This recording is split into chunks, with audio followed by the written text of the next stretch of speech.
Star Wars Battlefront in 4K. I decided to take a different approach with this video and push my PC pretty much as hard as I think I've ever pushed it before, and the results were definitely worth the extra power consumption. All of this footage is shot in 4K, although YouTube might crush the quality pretty bad, but my goodness, when you're playing in this kind of high detail environment, it looks so good. I mean, muddy textures are a thing of the past, and that doesn't even begin to show you how amazing this looks. If you have the chance to play this game on PC in super high resolution, just do it, because you will not regret it. But what I really wanted to talk about today is the blasters, and which is the best one to use in the beta. Of course, content is limited, only 4 primary blasters are available, which makes picking the best of the bunch fairly easy depending on your playstyle, but beyond that I think it is significant that each blaster plays its own individual role, and it's worth speaking about all of them here. First up is the Imperial Army's starter blaster, the E11 or the E11. A slow-firing, high-damage rifle that's great at taking down targets at longer ranges. Acts very much like a DMR when you tap-fire it. It's not so great at destroying the rebel scum up close though, and that's where you're at a disadvantage. This rifle is great for someone who's not used to shooters and doesn't play them all that often, as its slow fire rate is fairly forgiving and plenty of your shots are likely to hit its target. Next up we have the A280C, which is the starter blaster for the Rebel Alliance. This one, in my view, is vastly inferior to the Imperial starter blaster, as it fires slightly faster at the expense of not doing as much damage. Overall, it just feels weaker and less accurate, and considering that the Stormtroopers are usually the ones that aren't that great at aiming, I was surprised to see this blaster be so much worse than theirs. Third blaster is the DH-17, the pistol.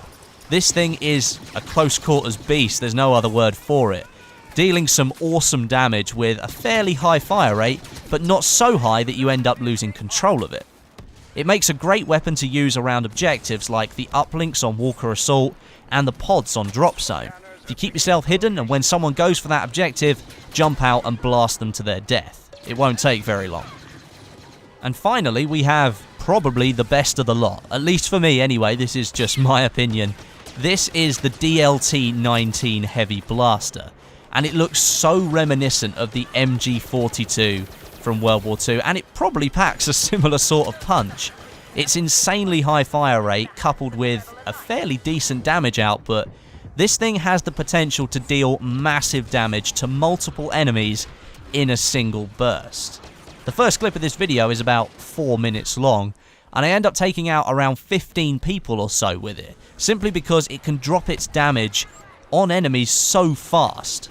It is the last blaster that you unlock, which is maybe a hint at why it's so powerful, but it does make an all-round great blaster, and that's probably going to be used by most people at the end of the beta.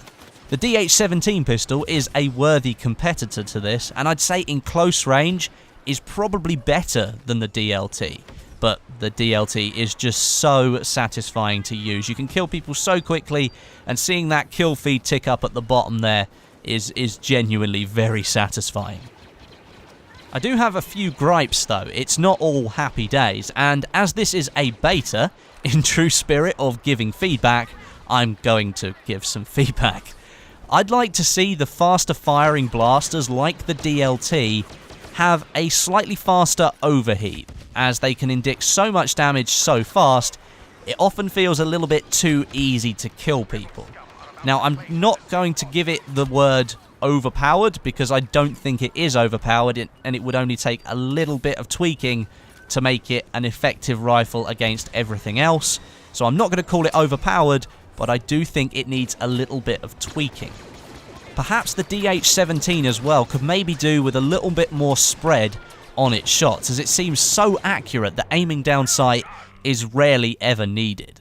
I know this game is being balanced to make combat easy for anybody to pick up, but a little bit more skill wouldn't hurt DICE. Trust me, it'd go a long way with some of the more experienced players out there if you gave some of us a little bit of a challenge. Overall, I am really impressed with this game so far. Visually, it is absolutely stunning, and in terms of gameplay, it is very addictive. If you're playing with your friends, you could play for hours and not even realize how much you've been doing. If you do play on your own, sometimes it can get a little bit lonely, especially if you're playing Walker Assault on your own and you don't know anyone else on the team. You can kind of feel a little bit isolated, but this game is built to play with your friends, so I'd highly recommend teaming up with a buddy before you jump into battle.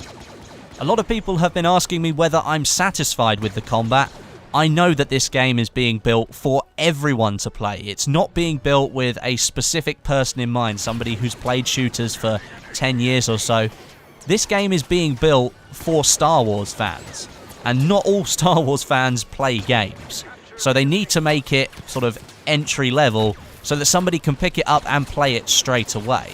If you made it too difficult, then that person probably wouldn't be very happy with their purchase. So I can understand why this game is maybe a little bit more casual than other shooters out there, but honestly, I don't really mind, because I'm playing with my friends and it's Star Wars. Come on guys, you can't get much better than that.